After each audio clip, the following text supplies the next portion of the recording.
I think a lot of it is just them with the rhetoric on each side.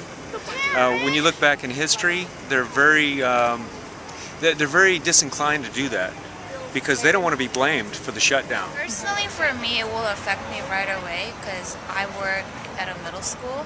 So that means I don't have to go to work on Monday or the next day. I don't work for the government, but it'll affect everyone, you bet, and it'll affect our economy. But on the other hand, we can't continue with this out of control spending. So there has to be some compromise, and if it takes shutting the government down for that to happen, then that's what needs to happen. And it would cast a really bad light on the party who holds out.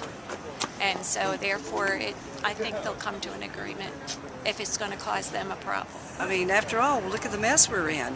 Why can't they come together and figure something out? I don't understand it. Do they not see the big picture here? We see it.